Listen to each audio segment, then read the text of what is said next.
మీరు చూస్తున్నారు marvellous comics. Welcome to the final episode on the amazing spider man volume 1. మోర్లాన్ నన్ను approach అవ్వడం నాకు తెలుస్తుంది.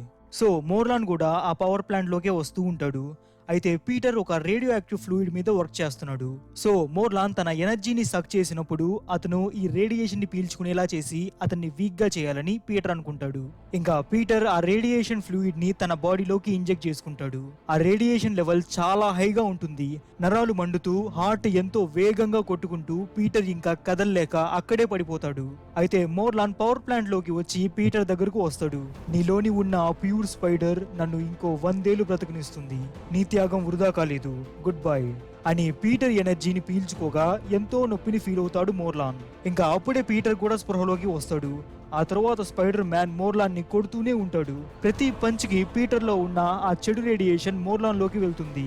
అలా ప్రతి పంచ్ కి మోర్లాన్ ఇంకా వీక్ గా అయిపోతాడు. ఇది నా కోసం కాదు, నువ్వు హర్ట్ చేసిన వాళ్ళ కోసం, నువ్వు చంపిన వాళ్ళందరి కోసం, ఇజకిల్ కోసం అని ఆఖరికి ఒక బలమైన పంచ్ చేస్తాడు.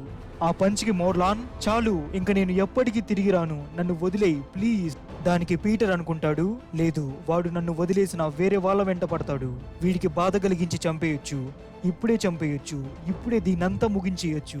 కానీ ఆ క్షణం వెనక నుండి మోర్లాన్ యొక్క అసిస్టెంట్ అక్కడికి వచ్చి మోర్లాన్ ని షూట్ చేస్తాడు. అంతటితో మోర్లాన్ బాడీ అంతా కరిగిపోతూ ఆఖరికి మోర్లాన్ చనిపోతూ చెప్తాడు, నేను ఆకలితో ఉన్నాను, ఏది పర్సనల్ కాదు అని. మోర్లాన్ ఇంకా చనిపోతాడు.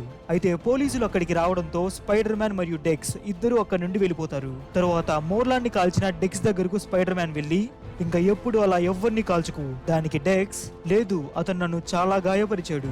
సరే, కానీ ఎవరినన్నా కాలిస్తే అంతకన్నా ఎక్కువగా నేను నిన్ను గాయపరుస్తా అని స్పైడర్ మ్యాన్ అక్కడి నుండి వెళ్ళిపోతాడు. అండ్ డెక్స్ కూడా ఎంతో సంతోషంగా అక్కడి నుండి వెళ్ళిపోతాడు. ఇంకా కాసేపు ఒక బిల్డింగ్ మీద ప్రశాంతంగా కూర్చున్న తరువాత ఇజకిల్ ప్లేస్ కి వెళ్తాడు పీటర్. కనీసం అతని చావు గురించన్నా ఎవరికన్నా తెలుసా లేదా అని వెళ్తాడు. అయితే అతని ఆఫీస్ అంతా చాలా ఖాళీగా ఉంటుంది. సో ఇజకిల్ ఆ నీళ్ళలో పడిన తరువాత స్విమ్ చేసుకుంటూ వెంటనే అక్కడి నుండి వెళ్ళిపోతాడు. అండ్ ఇజకిల్ కి తెలుసు పీటర్ తన కోసం వస్తాడని. అందుకే తను బ్రతికే ఉన్నాడని పీటర్ కో మెసేజ్ వదులుతాడు. ఇంకా ఆ మెసేజ్ కి పీటర్ ఎంతో సంతోషంగా ఉంటాడు. అలా స్పైడీ, ఈ ప్రపంచం చాలా అందంగా ఉంది, ఈ సిటీ, ఈ స్ట్రీట్ అంతా అందంగా ఉంది. హే, నువ్వు అందంగా ఉన్నావు, కానీ నాకది నా భార్య నేను కోపంగా ఉన్నప్పుడు చెబుతుంది. దానికి Peter, wait a minute, is that a guy? అలా పీటర్ ఇంకా తన రూమ్ కి వచ్చి ప్రశాంతంగా నిద్రపోతాడు. కానీ తరువాత కొద్దిసేపటికి తన రూమ్ లోకి ఎవరో వస్తారు.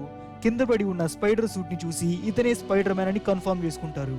ఆమె ఎవరో కాదు, ఆంట్ మే. ఎస్, ఆంట్ మే తన జీవితంలోనే ఎంతో ప్రియమైన వ్యక్తి తన నుండి ఒక రహస్యం దాచాడన్న విషయాన్ని తెలుసుకుంటుంది. సో గైస్, ఆంట్ మే ఈ విషయాన్ని ఎలా తీసుకుంటుంది? పీటర్ ని స్పైడర్ మ్యాన్ గా ఉండకూడదని చెబుతుందా, లేదా పీటర్ కి సపోర్టివ్ గా ఉంటుందా? దీనికి సమాధానం the amazing spider man volume 2 లో తెలుసుకోవచ్చు. ఈ స్పైడర్ మ్యాన్ వాల్యూమ్ 1 గురించి మీరేమనుకుంటున్నారో కామెంట్ సెక్షన్ లో చెప్పండి. అయితే మీకేమనిపిస్తుంది? మోర్లాన్ ఒక్కడే స్పైడర్ టోటమ్స్ ని హంట్ చేస్తాడనా? లేదు, ఈసారి పీటర్ జీవితం ఇంకా దారుణంగా మారబోతుంది. నెక్స్ట్ స్పైడర్ మ్యాన్ వాల్యూమ్ 2 లో కలుసుకుందాం.